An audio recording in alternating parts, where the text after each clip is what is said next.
What's going on, everyone? Guess what? I'm kind of sad, and the reason I'm kind of sad is because Samsung literally just copyright strike down my video that I just dropped about the Galaxy S10 leak hands-on video. You know, if you just saw that like 2-3 hours ago, if you're watching this like months and months later, then obviously you have no idea what I'm talking about. But I made a video of the Galaxy S10. Some guy did a hands-on video. I didn't even put the video on the thing. Oh my god, I'm so bad. I just put pictures of it. I guess it's whatever. I guess people are gonna be sad about that, but that's nonetheless, bro. If you think that's gonna stop me, Samsung, that's not gonna happen. I'm still gonna talk about your phones. I'm still gonna make bank off it, but maybe, you know, I'll just change my opinion on it. Who knows? But right now, we're not even gonna talk about Samsung. We're not talking about any Androids at all. Right now, we're doing the iPhone gang. Right now, we're doing the iPhone 6 versus the iPhone SE in 2019. Now, I've done double eye swipes on both these phones, so just type in like iPhone 6 in 2019 or iPhone SE in 2019 and go find my video. It's gonna be like the first one up there probably. That's if you want a more in-depth look about whether these phones are still worth it in 2019. But looking at both of these, there's still a lot of differences between them, and there's still a lot of similarities between them too. I mean, both of these phones are still supported by iOS. So the iPhone 6 is on iOS 12, the iPhone SE is on iOS 12, and that in and of itself is something that kind of relates both of these, so that's pretty cool. But looking on the outside, obviously they look completely different, but still kind of the same at the same time. They both have a lot of bezel on the front, they both have fingerprint sensors, they both have Touch ID 1 as well. Some people thought that the iPhone SE had Touch ID 2, but that's not true. The iPhone SE does have a better fingerprint sensor, so that's super cool. They both have headphone jacks, lightning ports, and pretty much the same thing going on for both of them, but a huge difference between the two is in terms of the size, and I don't even think it's the biggest difference between them if I'm being honest, but it is a big one. The iPhone 6 has a 4.7-inch screen, the iPhone SE has a 4-inch screen, and between both of them, I will probably say that, yeah, the iPhone 6 screens might be better, but the iPhone SE, because it's smaller, it kind of gives the illusion that it's like less pixelated or something, so I definitely do think that in terms of both of them,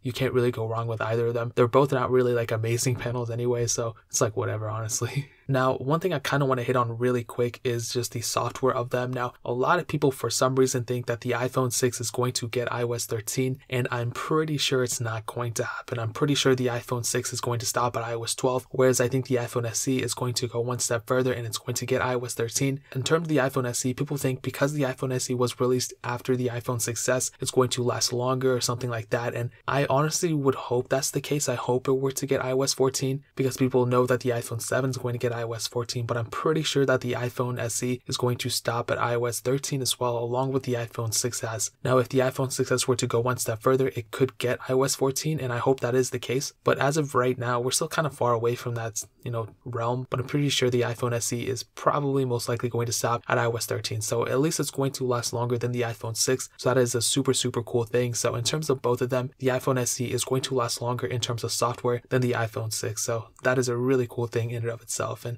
I kind of forgot to mention this, but both these phones, you know, they don't support Force Touch, so iOS 12 did kind of bring some long press gestures into this, so you can actually move the cursor around in the keyboard if you just long press on it, and you can actually open some notifications sometimes with long press, but that's more of an iPhone XR type of feature. But that's really cool, and in terms of software, that's pretty much where we're at in terms of both of them. Now, moving on to the performance side of things, I'll tell you the specs, and I'll kind of go delve deep into it in a second. The iPhone 6 has the Apple A8 chip, a dual-core CPU, and 1 GB of RAM, where the iPhone SE has the Apple A9 chip, a dual-core CPU as well, but it has 2 GB of RAM. And what I'll tell you is between both of them, the performance on the iPhone 6 is noticeably slower than the performance on the iPhone SE. What I'll tell you is that the iPhone SE day-to-day usage is much better than the iPhone 6, man, and I think it's more so than just the A9 chip. I think it has a lot to do with the extra gig of RAM. So like I said, you have 2 gigs of RAM on the iPhone SE than on the iPhone 6, and I've stated this all the time, the iPhone 6s, kind of bringing that in here, is a much better device than the iPhone 6, and I also say the same thing with the iPhone SE, because the iPhone SE is just like an iPhone 6s mini version of it. The performance on these, like, you honestly won't see that much of a difference from an iPhone SE to an iPhone 7 to an iPhone 8. Of course, those phones are much better, I'm not going to lie. Like, of course, I'd rather have an iPhone 8 than an iPhone SE probably in terms of speed and everything, but it's not like a humongous upgrade in terms of the performance. Like, going from an iPhone SE to an iPhone 7 isn't really that crazy of an upgrade, whereas on an iPhone 6, if you were to upgrade from an iPhone 6 to an iPhone SE, in terms of the performance alone, that is a pretty big upgrade. And I've been saying this for years now, but the performance aspect of an iPhone SE, I mean, you can game pretty heavy, you can go and just do casual gaming, and you can do pretty decent multitasking. I mean, you have an extra gig of RAM on the iPhone SE, so I'll definitely say that in terms of just the performance of it, the iPhone SE is noticeably better than the iPhone 6, and really there's not too much to add on top of that.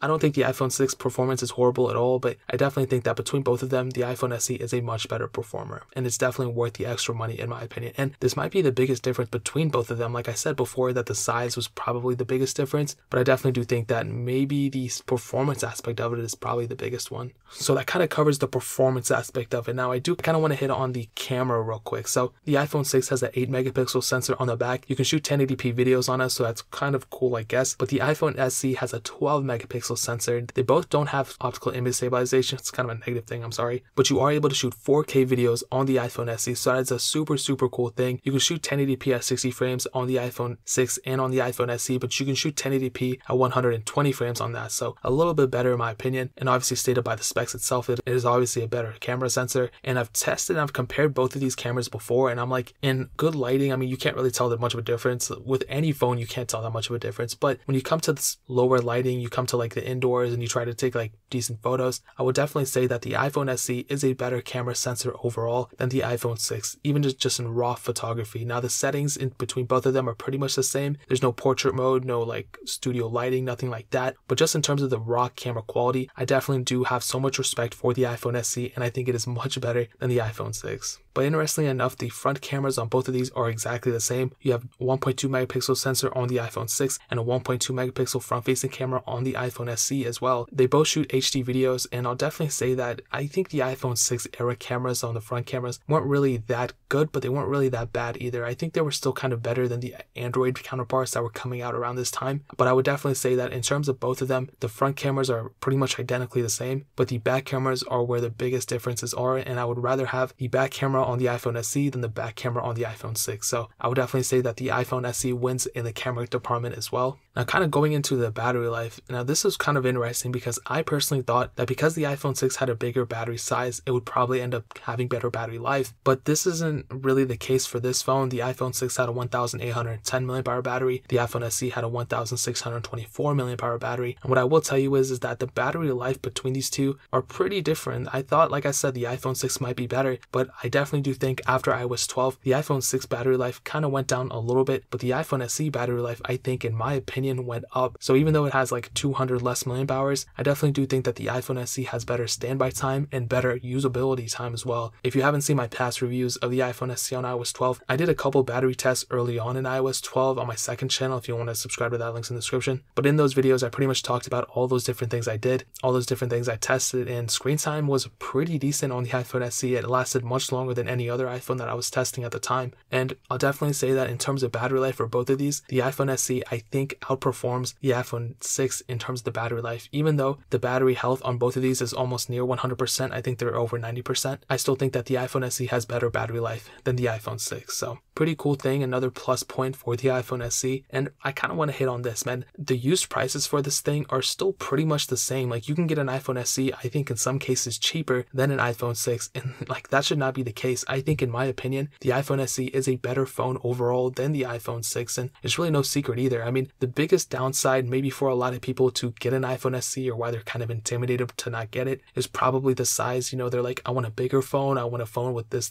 size screen. But if you're someone who can manage it, and if you don't really care too much about it, I really don't think you'd hate on the screen too much. I think for a lot of people that's like a plus point. Me personally, I think I like a bigger sized phone, but I also like a smaller sized phone sometimes too. If I'm going out, if I need to go and just travel somewhere or something, I'd rather bring a smaller sized phone with me than like a bigger iPhone XS Max or something. So I definitely do think that at a certain level, the iPhone SE is a much better phone than the iPhone 6, and I can't really find a way where the iPhone 6 is a better phone. Maybe in terms of the size, the battery life, like I said, is almost better on the iPhone SE. It's like almost everything is better on the iPhone SE than an iPhone 6, but on first glance, you might expect like, oh, the iPhone SE is a worse of a phone than the iPhone 6 because the iPhone 6 is still more expensive and this and that. But I'll definitely tell you that if it was between these two in 2019, you should definitely go out and buy an iPhone SE, then go out and buy an iPhone 6, man. And that's my opinion. I would probably pay somewhere less than $100 for an iPhone SE for the base model. I would not pay over $100 for the base model iPhone SE unlocked. There's still a lot of places in the used market. Now, if you go certified refurbished, that's a different story. On Amazon, they're a little bit more expensive, but they're usually in better quality. So I will try to find the cheapest iPhone SE on Amazon, and I'll go ahead and link it straight in the description below so you guys can get it from there. I'll also link an iPhone 6 down there too if you want to purchase it, but I would still rather buy an iPhone SE than an iPhone 6. But for those of you who want both, I mean, you can just get them in the links in the description. Also, every time you buy something through those links, a little percentage of that sale comes back to the channel, and we can do more videos like this, more reviews, and more giveaways. So definitely purchase things through those links. It'll really mean a ton. But that is pretty much much where we're going to end it at. If you have any questions or anything like that, leave it down in the comment section below. Hit that like button, that'll mean so much, but definitely hit that subscribe button. Every single subscriber that we get really does count, so it'll mean so much if you guys could hit that. Also, check out the other links down in the description as well. My Twitter, my Instagram, my second channel, all those links are linked down below. I'd really appreciate if you guys could check it out, but more importantly than everything else, I love every single one of you guys. Hopefully I'll catch you guys in the next video. Peace out till then.